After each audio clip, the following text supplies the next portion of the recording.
안녕하세요 여러분, 반갑습니다. 누구나 이해하시기 쉽게 기업에 대한 정보를 전달드리고 있는 대기업 김아즈 멘토입니다. 오늘 우리 같이 IMBC 한번 살펴볼게요. 최근까지 주가의 흐름 자체가 굉장히 좀 지지부진했었습니다. 박스권을 그려가면서 좀 횡보하고 있는 이런 움직임을 보여주었었는데, 결국에 지지부진 끝에 박스권을 이탈하는 이런 좀 굉장히 좀 좋지 못한 그런 모멘텀이 이어지고 있습니다. 자, 근데 24년도 1분기 실적을 우리가 좀 보자면, 이 실적으로 미루어 보았을 때 어찌 보면 좀 당연한 결과인 것 같아요. 그냥 아마 우리 주주님들이면 당연히 다 알고 계실 겁니다. 사실 요즘 같은 시대에 굉장히 다양한 대체제들이 막 나오고 있죠. 뭐 유튜브도 그렇고요. 뭐 영상 클립들만 모아놓는 뭐 이런 플랫폼도 나오고 있고요. 하기 때문에 사실 이 사업성 자체가 뛰어난 뭐 그런 기업은 아니에요. 자, 그래서 일단은 오늘 영상에서 좀 한동안 앞으로 좀 한동안 횡보할 가능성이 높은 이유에 대해서 말씀을 나눠보는 시간 가져볼게요. 본격적인 영상 시작에 앞서서 저희 대기업은 여러분께 뭐 문자를 보내라, 금전을 보내라 이런 거 요구하지 않습니다. 정말 이 기업 관련된 정보들만 전달을 드리고 있는 그런 채널이기 때문에 우리 여러분들의 많은 응원과 관심이 필요해요. 여러분들 영상에 좋아요 버튼 한 번씩만 부탁드리면서 오늘 영상 본격적으로 시작해 보도록 하겠습니다. 이렇게 지금 현재 시장에서 소외가 되고 있는 종목들 또한 분석을 해드리고 있는 그런 서비스를 제공을 해드리고 있다는 점 여러분들 다시 한번 말씀드리고요.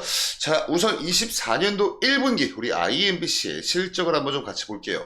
우선 매출액 먼저 한번 좀 보겠습니다. 보시면 약 115억 원 정도 이렇게 좀 기록을 해 주었고요. 영업이익 같은 경우에 한 2억 원 정도 이렇게 좀 적자를 기록을 했습니다. 그리고 당기순이익 같은 경우에 반대로 한 2억 원 정도 이렇게 흑자를 기록을 해 주었는데, 보시면 이 매출액에서 여러분들 매출 총이익에서 판관비를 뺐을 때 나오는 게 영업이익이거든요. 근데 이 판관비 자체를 좀 잡아주지 못하는, 이 비용적 지출을 잡아주지 못하는 그런 모습을 보여주면서 영업이익 같은 경우에 적자를 기록을 했습니다. 그렇지만 이 금융수익 쪽에서 좀 많은 금액, 약 4억 원이 넘어가는 금액을 발생을 시켜주면서 그나마 다행히도 당기순이익은 2억 원 정도 흑자를 기록을 해 주었습니다. 자, 그래서 조금 더 자세히 보시면요, 이 매출 실적 사업 부문의 각각의 이 비중입니다. 보시면 광고 부문에서 지난번 분기보다 좀 역성장하는 모습, 지난번 분기가 전년 동기 대비했을 때 23년도 1분기죠. 23년도 1분기와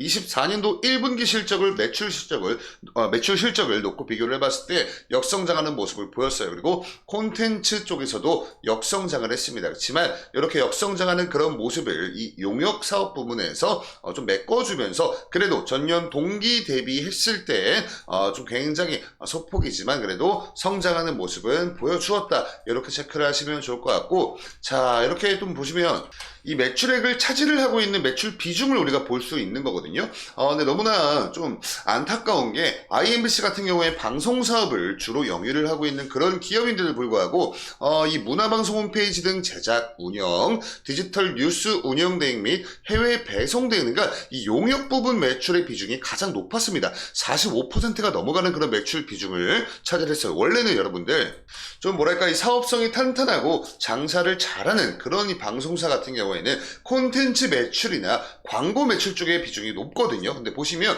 콘텐츠 매출의 비중은 32.85% 그리고 광고 매출 비중은 14.72%밖에 차지를 못했습니다. 그러니까 이 용역 부분의 매출이 사실 모스트 원이 되면 안 되는데, 이 광고 매출과 콘텐츠 매출보다 용역 부분의 매출이 이렇게 좀 가장 많은 매출 비중을 차지한다는 것 자체가 일단은 우리 IMBC의 사업성 자체가 좀 약간 의구심이 드는 그런 모멘텀이다. 이렇게 좀 설명을 드릴 수가 있겠고, 다음 보시면 이 원재료 등의 가격 변동 추이, 여기 여러분들 기업 입장에서 지출을 하는 비용이거든요. 비용 보시면 22년도 연간 비용과 23년도 연간 비용과 또 24년도 1분기 비용을 놓고 봤을 때 뭐 그렇게 큰 차이는 사실 뭐 나지 않습니다. 22년도와 뭐 23년도를 놓고 비교하면 약 10억 원 정도, 그래서 좀 꽤나 큰 이런 좀 차이를 보이고 있긴 하지만 24년도 1분기 여기다 여러분들 곱하기 4를 해본다면 그래도 23년도 연간 이 원재료 등의 가격 변동치가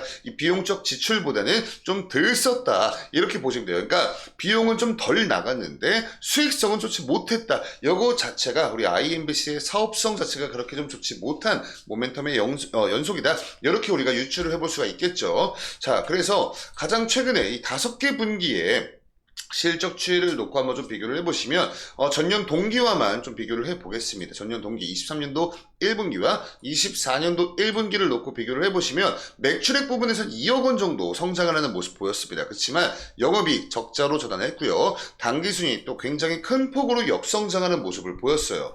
그러니까 사실 이 용역 부분 매출이 아니라 이 광고 매출이나 콘텐츠 부분의 매출의 비중이 높았으면 아마 영업이익이 좀 잘 나왔을 것 같습니다. 왜냐면 수익성이 좋기 때문인데 일단 이 콘텐츠 부분과 광고 부분에서의 매출 비중을 좀 잡지 못하는 그런 모습을 보여주면서 실적 또한 굉장히 좋지 못했다. 그리고 이 5개 분기의 실적 추이를 보시면 아시겠지만 사실 우리가 돈을 벌기 위해서 주식을 투자를 하고 있는 그런 사람들이잖아요. 근데 우리가 이 투자를 할 때 여러분들마다도 다 개개인마다 이 투자 지표가 다르실 겁니다. 누구는 이 기대감, 아니면 기술력, 아니면 미래 가치성, 이런 것들로 좀 주요한 기준을 삼으시고 투자를 하시는 분들도 계시겠지만 굉장히 많은 분들께서 이 실적을 좀 바탕으로 해서 이 기업에 정말 성장을 하고 있는지, 돈을 잘 버는지, 이런 부분을 가장 중요시 여긴다고 제가 좀 알고 있거든요. 근데 보셨을 때 이 성장성 자체가 실적적인 측면에서 그렇게